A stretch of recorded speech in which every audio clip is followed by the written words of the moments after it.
Com a chegada da rota noturna em Presidente Venceslau, a rota vespertina pôde retornar para São Paulo. E ali houve um entendimento por parte de um oficial que eu não deveria ficar alojado com a tropa.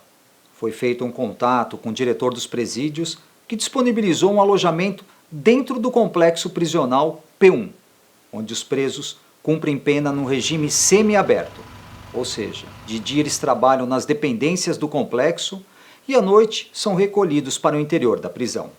Bom, pessoal, cheguei aqui em Presidente Venceslau, tá? São exatamente 5 horas da tarde.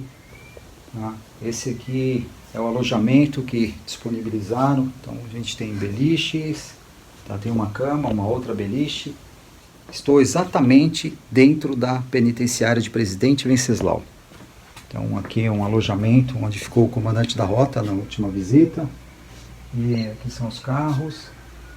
E aqui é a muralha do presídio. Exatamente aqui é que eu vou dormir essa noite. Na verdade, esses dias, né? Essa aqui é a muralha do presídio. Do outro lado tem presos que estão cumprindo o regime semiaberto. E aqui são os carros da SAP, da Secretaria de Administração Penitenciária. A gente percebe um monte de caminhões aqui, um calor de 40 graus, é muito quente.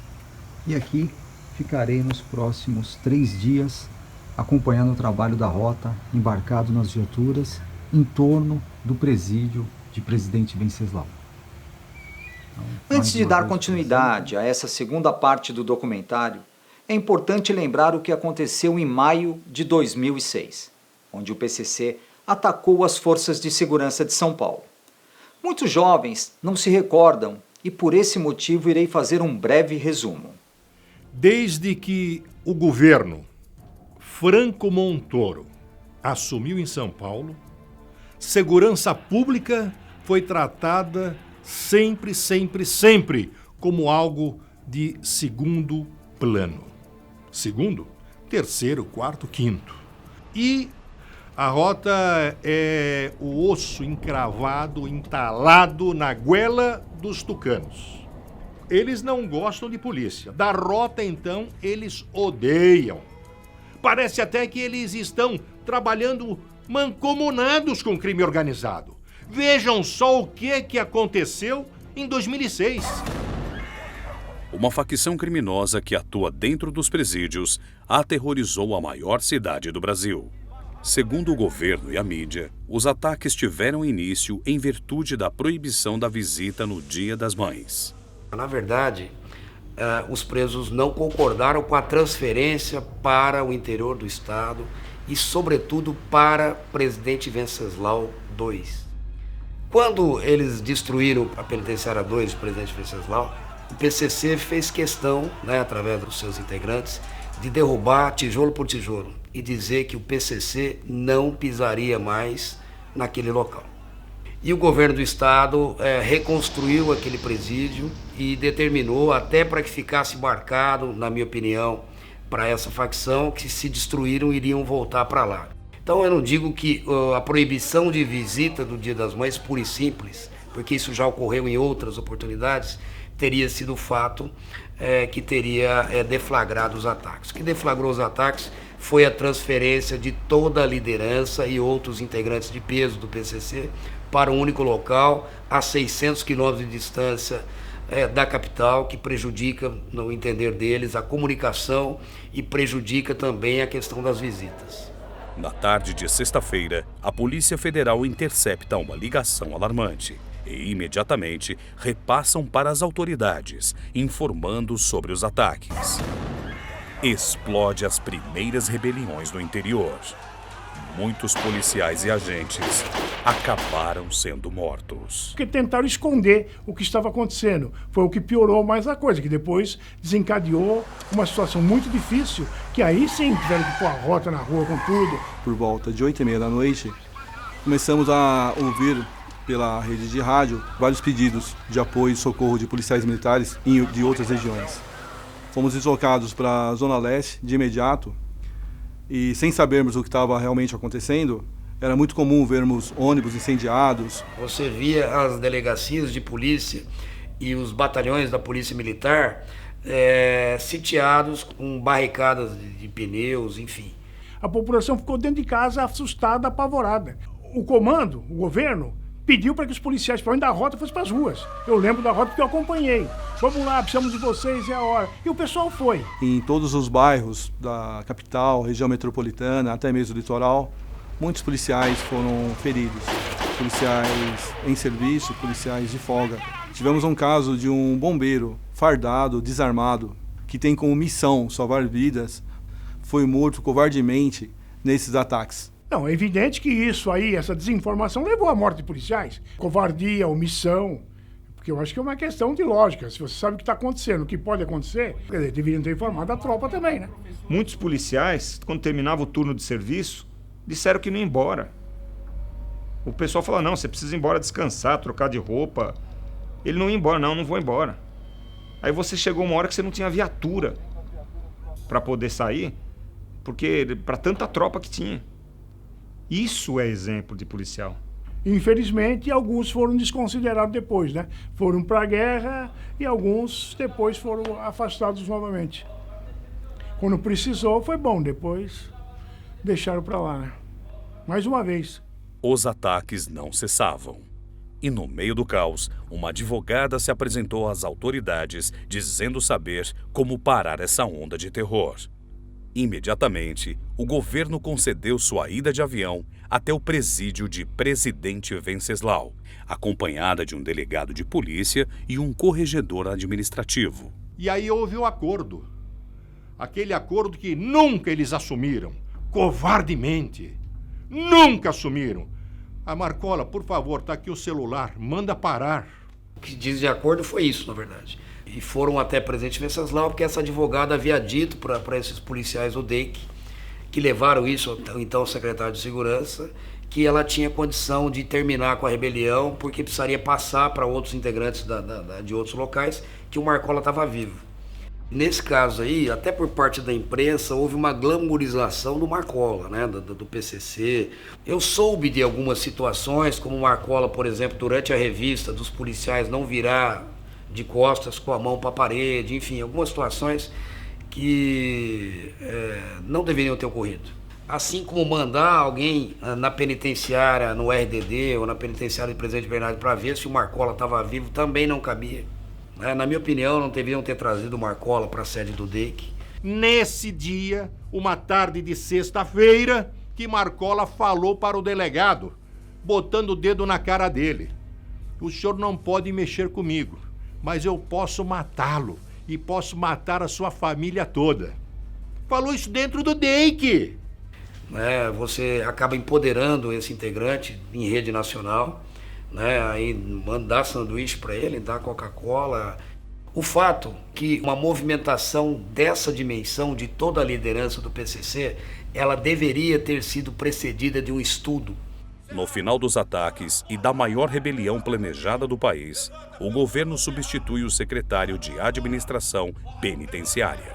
Percebi desde o início que a facção estava muito bem organizada, o que faltava para um combate efetivo e um controle dos presídios, das penitenciárias, era um acervo de informações do planejamento combinado por eles, ações externas, de roubos, de ataque a policiais, de ataque a órgãos governamentais. A facção estava no auge, da sua violência, da sua beligerância. Uma das primeiras medidas foi fazer uma parceria com o Ministério Público, criando um serviço de inteligência e informações junto aos GAECOS, implantando uma central de escutas telefônicas sempre autorizadas por um juiz da Vara das Execuções. Eu tive a oportunidade, uma vez, de me dirigir ao secretário da Segurança dizendo de um grupo que estava organizado no bairro de Pirituba e que ia fazer o resgate de um preso perigoso que seria transportado para Presidente Bernardes novamente, por CRP. Evidentemente, nós tomamos a cautela de transferir o preso um dia antes, mas nós sabíamos que tinha 14 marginais que estavam aguardando a saída do veículo de transporte dos presos. E eu avisei a Secretaria da Segurança, e para espanto meu, eu ouvi lá na secretaria de que a Polícia Militar, àquela época, já era uma polícia comunitária, era uma polícia que evitava o enfrentamento. E para mim foi uma decepção muito grande, até porque se aqueles indivíduos não fossem presos naquele local em Pirituba, eles iam fazer outras tentativas ou iam fazer outras ações criminosas. E eu assistia na Secretaria da Administração Penitenciária que todo o nosso trabalho tinha um gargalo, que seria na execução final desse serviço de investigação. Em março de 2009, o secretário de Administração Penitenciária é convidado pelo governador em exercício para assumir a Secretaria de Segurança Pública de São Paulo. E tudo aquilo que eu via que não chegava a bom termo, exatamente porque havia um gargalo nessas investigações, eu resolvi prestigiar a Rota, fazer da Rota uma das prioridades da minha gestão, e fiz com que todo esse serviço final de investigação, com a prisão dos envolvidos, fosse executado não mais por certos setores da Polícia Civil, mas sim pela Rota especificamente, porque é uma tropa que eu confiava muito. Essa é a mensagem que transmito nessa data tão significativa para todos nós, em especial para essa tropa tão digna, tão admirável. E eu estabeleci como uma das prioridades reequipar a Rota, fazer com que a Rota fosse reconduzida ao lugar que ela nunca deveria ter saído, né? De protagonista de todas as ações mais perigosas, de alto risco que a Polícia Militar enfrenta no dia a dia no confronto com marginais. E uma das coisas que nós tivemos como baluarte foi fazer uma rota forte, uma rota que desse resposta para a criminalidade, que desse resposta principalmente para a sociedade. Nós tínhamos o apoio do secretário Dr. Ferreira Pinto, que foi um secretário excepcional. Tínhamos o apoio do governador. O Dr. Serra não era complacente com o estado de criminalidade aumentando, e isso foi muito importante para nós. Voltando para a penitenciária P1 de Presidente Venceslau. Pude acompanhar e registrar diuturnamente o trabalho da Rota e do Choque na operação para inibir o plano de fuga dos líderes do PCC. São 9 horas da noite, olha o breu, que é isso. Ó, vou te dar uma ideia do que eu tô vendo. Ó, aqui. Então aqui é o quarto. Ó, aqui é a muralha, o presídio. O resto, ó, é mata. Não tem uma luz. Nada, nada, nada. É isso que eu vejo aqui. E como era o assunto do momento, assim que eu me deitei, eu vi uma matéria na TV que retratava exatamente o que estava acontecendo na cidade. O exército para combater o plano da facção. Condenado a mais de 230 anos de prisão por formação de quadrilha, roubo, tráfico de drogas e homicídio, o líder do PCC, Marco Williams Ervas Camacho, Marcola, está preso na penitenciária de segurança máxima de Presidente Venceslau. Novas investigações do Ministério Público apontam que a facção organiza e administra o crime de dentro do presídio. Em 4 meses, esta é a terceira vez que um esquema de resgate dele e de outros líderes seria articulado. O plano era bloquear parte da rodovia Raposo Tavares. Grupos armados atirariam contra as bases da Polícia Militar em Presidente Venceslau e Presidente Prudente. Um outro grupo explodiria as muralhas do presídio. Marcola então seria libertado e levado de carro até o aeroporto de Presidente Venceslau e de lá fugiria de avião para um destino desconhecido. A ação dos criminosos contaria com helicópteros, lança-mísseis e metralhadoras calibre .50. Segundo investigações, o PCC teria gasto 100 milhões de reais para contratar forças paramilitares iranianas e nigerianas e membros das FARC, as Forças Armadas Revolucionárias da Colômbia, para colocar o plano em prática. A descoberta levou o governo de São Paulo a pedir e receber apoio do Exército. Homens da tropa de choque estão em frente ao presídio. Um contingente de policiais, que inclui grupos de elite da Rota e do COI, reforça a segurança. O aeroporto da cidade, que fica próximo à unidade prisional, continua interditado.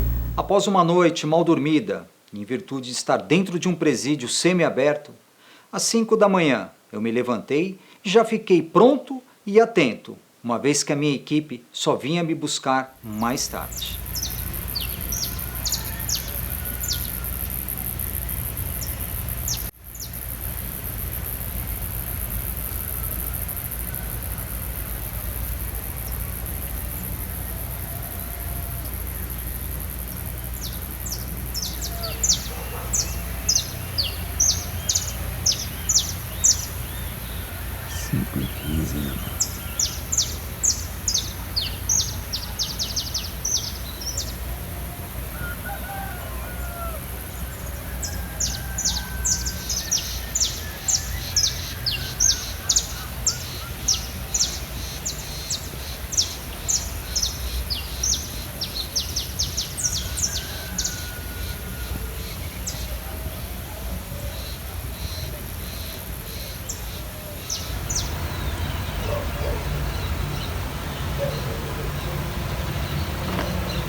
Essa aqui é a muralha do presídio da P1, Presidente Venceslau.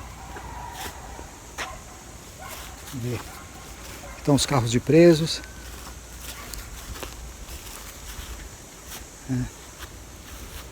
Tem um estande de tiro aqui do lado.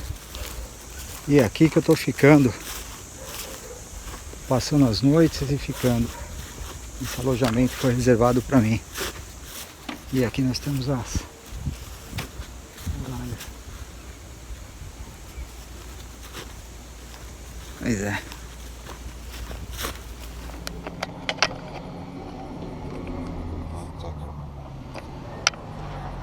Aí sim. Agora sim. Como eu disse no início, esse documentário será dividido em vários episódios.